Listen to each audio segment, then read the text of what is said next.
Hello friends, कैसे हैं आप सभी। तो चलिए इसमें हम कॉमन एरर फाइंड करेंगे। चलिए पढ़ते हैं। It is only after the war is over that people realise how bad it was. तो फ्रेंड्स इसमें हमको एरर फाइंड करना है। फ्रेंड्स पहले आपको बता दूं कि ये एक आर्टिकल का एरर है। आर्टिकल अर्थात मतलब ए और एन का एरर है, और ए और एन हमेशा से ही नाउन से पहले आता है। तो फ्रेंड्स मैंने आपको एक क्लू दिया है इसमें कि आपको पहले इसमें नाउन फाइंड करना है। इस सब सेंटेंस में नाउन क्या है। It is only after the war is over. Friends पहले नाउन इसमें हो जाएगी एक वार।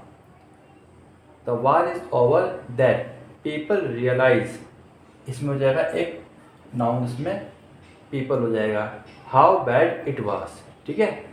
रियलाइज इसमें एक वर्ब हो जाएगी, ठीक है। तो चलिए फ्रेंड्स देखते हैं। अब वार है फ्रेंड्स, देखिए एक सेंटेंस होता है, this is the house in which I live. Friends ये करने से पहले आप ये बताएंगे, देखिए दिस इज़ द हाउस, इसमें हाउस क्या है, एक नाउन है, और इस नाउन से पहले द आ रहा है। ये क्यों है इसका, क्योंकि फ्रेंड्स ये नाउन आगे एक्सप्लेन कर दी गई है कि this is the house in which I live, मतलब जिसमें मैं रहता हूँ। ये हाउस एक एक्सप्लेन किया है नाउन को, तो ये नाउन हमसे क्या हो जाएगा, हो जाएगी परिचित नाउन हो जाएगी हमसे, नॉन नाउन, ठीक है। लेकिन it is only after the war is over. अब फ्रेंड ये वार है एक अननोन नाउन है। अननोन नाउन है मतलब अभी हमें वार के बारे में पता नहीं है कि ये युद्ध है तो किसका युद्ध है। नाउन का कोई एक्सप्लेन नहीं किया गया आगे। अगर हमें बता दिया होता कि वार जो कि रूस और यूक्रेन का है, तो आप फ्रेंड्स में दा लगा देते, क्योंकि नाउन फिर हमसे परिचित हो जाती। तो फ्रेंड्स अभी इसमें आपका एरर ए आएगा, क्योंकि जो वार एक जो नाउन है वो हमसे अननोन नाउन है। चलिए फ्रेंड्स दूसरा एरर हम ट्राई करते हैं करने की। Of the two answers this is definitely better. Friends देखिए, of the two answers this is definitely better, तो इसमें क्या एरर है फ्रेंड्स। देखिए एक इंग्लिश में एक रूल होता है, जैसे अगर हम लगाएंगे he is better of the two boys. तो फ्रेंड्स ये अभी हम सैम्पल एग्जांपल लेते हैं। He is better of the two boys, यानी कि ये क्या है, कंपेरेटिव डिग्री है। कंपेरेटिव डिग्री क्यों, क्योंकि ही की तुलना हो रही है इन दोनों में, तो जो तुलना वाली एडजेक्टिव होती है वो ER से बनती है फ्रेंड्स, आपको पता होगा।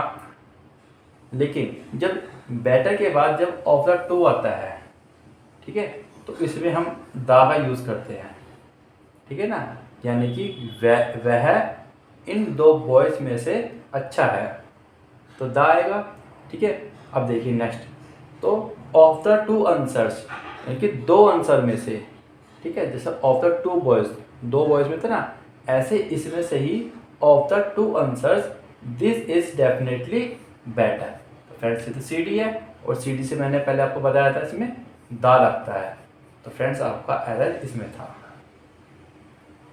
तो of the two answers this is definitely the better.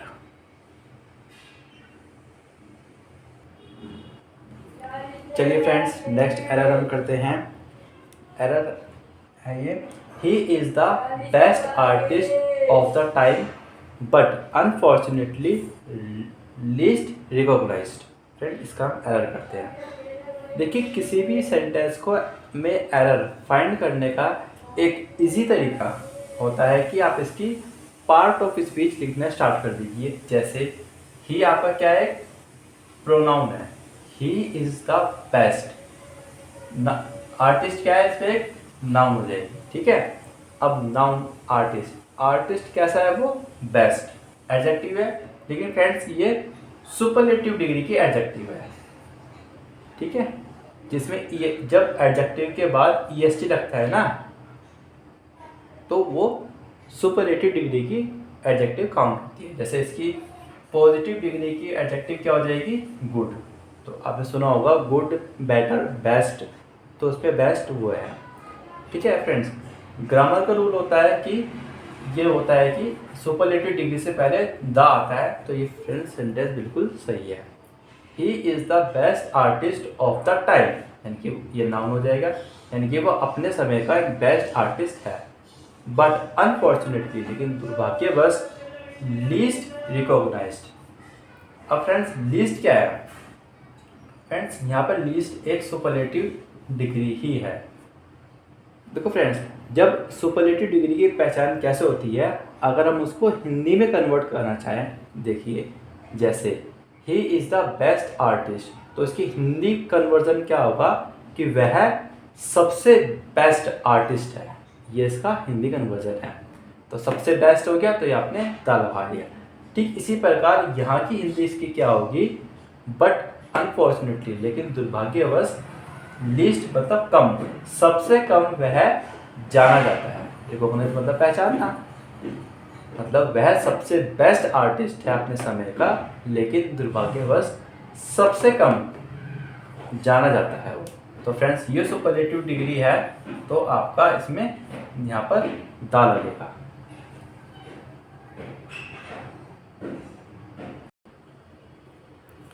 चलिए फ्रेंड्स, नेक्स्ट एरर हम फाइंड करते हैं।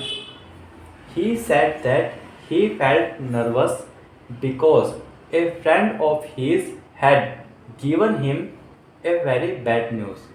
चलिए फ्रेंड्स, इसके हम पार्ट्स ऑफ स्पीच स्टार्ट करते हैं लिखना। फ्रेंड्स इसको हम बोलते हैं प्रोनाउन। ही सेड, ठीक है, ये क्या हो गया, एक सब्जेक्ट, सब्जेक्ट के बाद आप क्या, वर्ब। ही सेड दैट, फिर नेक्स्ट सब्जेक्ट स्टार्ट, एक सेंटेंस यहाँ खत्म। ही सेड दैट ही, फिर ये सब्जेक्ट। फेल्ट, फेल्ट होगा आपका वर्ब की सेकंड फॉर्म। फेल्ट मतलब होता है महसूस करना, क्योंकि फ्रेंड्स यहाँ पर वर्ब की सेकंड फॉर्म चल रही है, तो ये भी वर्ब की सेकंड फॉर्म होनी चाहिए, जो कि बिल्कुल सही है। तो he felt nervous because a friend of his. Friends ये देखिए, ए फ्रेंड ऑफ हीज, देखिए चलिए इसका एग्जांपल देखिए। आपने जनरली ये तो सुना ही होगा कि हीज फ्रेंड, हीज फ्रेंड मतलब होता है उसका साथी, उसका मित्र। लेकिन अब आपको जानने का मिलेगा कि हीज फ्रेंड को हम ए फ्रेंड ऑफ हीज भी लिख सकते हैं, ठीक है, because a friend of his had, had friends एक हेल्पिंग वर्ब है। फ्रेंड्स हेल्पिंग वर्ब हैड एक कौन सा टेंस होता है, ये होता है पास्ट परफेक्ट टेंस, ठीक है। और हेड के बाद आपकी वर्ब की थर्ड फॉर्म आती है, ठीक है, इसको गिव बोलते हैं ना, गिव, लेकिन ये यहाँ पर गिवन है। गिवन, इसके बाद डायरेक्ट हिम, तो ये हो जाएगा ऑब्जेक्ट। तो फ्रेंड्स वही देखो, subject helping verb, given him a very bad news. तो फ्रेंड्स न्यूज़ देखते हैं, न्यूज़ क्या है, न्यूज़ हमारी एक नाउन है, ठीक है, नाउन हो गया। तो ये नाउन बैड, बैड यानी कि एडजेक्टिव, क्योंकि नाउन की विशेषता बता रहा है, ये एडजेक्टिव हो जाएगा। और वी ए फ्रेंड हो जाएगा एडवर्ब, क्योंकि एडजेक्टिव की विशेषता बताने वाले को हम एडवर्ब बोलते हैं, ठीक है। तो हमने इसकी पार्ट्स ऑफ स्पीच लिख दी है फ्रेंड्स। अब आप ट्राई करिए इसमें क्या एरर्स में हो सकता है।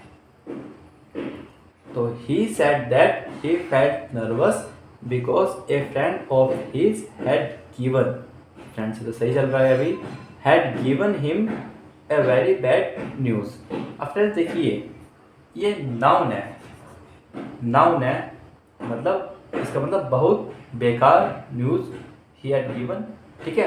ये नाउन फ्रेंड्स एक अनकाउंटेबल नाउन है, क्योंकि न्यूज़ को हम नहीं गिन सकते। हम ऐसे नहीं बोल सकते कि उसने मुझको एक न्यूज़ दी, उसने मुझको 2 न्यूज़ दी। हम ऐसे बोलते हैं कि उसने मुझको कुछ समाचार सुनाए, हिंदी में ऐसे बोलते हैं ना, कुछ समाचार।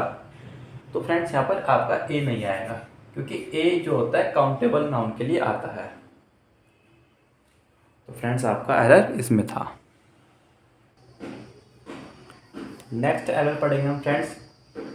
When the house was set on the fire all the people started crying at the top of their voices. Friends इसमें एरर देखिए, एरर फाइंड करने का तरीका सबसे इजी क्या है, आप इसकी पार्ट्स ऑफ स्पीच लिखना स्टार्ट करें। तो हाउस क्या है फ्रेंड्स, एक नाउन, और फ्रेंड्स एक हाउस एक कॉमन नाउन है, और कॉमन नाउन से पहले आपका आर्टिकल दा लगता है, ये ग्रामर का रूल है। तो when the house was set on the fire, friends ये क्या है, set on the fire, set on the fire. ठीक है friends, set on the fire होता है जब कहीं पर आग लग जाती है, तो उसका एक फ्रेजल वर्ब है, फ्रेजल, आग लगना मतलब सेट ऑन द फायर। ठीक है, when the house was set on the fire मतलब जब हाउस में आग लग गई थी, all the people started crying, all the people started crying, यानी कि ये पेरेंट्स वर्ब की सेकंड फॉर्म है। क्यों, क्योंकि आपका वाज की पास्ट है, ठीक है, तो पास्ट है ना, तो all the people started crying. Friends verb started एक ऐसी वर्ब है जिसमें हम आईएनजी का यूज़ करते हैं, मतलब स्टार्टेड एक ऐसी वर्ब है, उसके बाद अगर कुछ भी वर्ब यूज होती है तो वो आईएनजी फॉर्म में यूज होती है। ठीक है, तो ऑल द पीपल स्टार्टेड मतलब सभी लोग शुरू हो गए चिल्लाना, at the top of their voices, मतलब एट द टॉप। फ्रेंड्स ये क्या है, आपकी नाउन, वॉइस एक नाउन है, जितने भी इनएक्टिव वाले शब्द होते हैं, इनएक्टिव, उसको हम नाउन बोलते हैं। ठीक है, voices there voice, friends there क्या है इसमें, देयर, फ्रेंड्स देयर आपका इसमें क्या है, प्रोनाउन है। फ्रेंड्स देयर इसमें क्या हो जाएगा, एक प्रोनाउन हो जाएगा। अब ये प्रोनाउन कहाँ से आया है, देखिए ये प्रोनाउन के इसके बोलते हैं जो नाउन की जगह आता है। अब ये आया ऑल द पीपल, पीपल ने अपनी मतलब टॉप वॉइस पर चिल्लाना शुरू कर दिया, तो ये देयर किसके लिए आया, क्योंकि ये नाउन की प्लूरल है, इसलिए यहाँ पर देयर आया। ठीक है, तो इसकी आप बताएंगे इसमें एरर।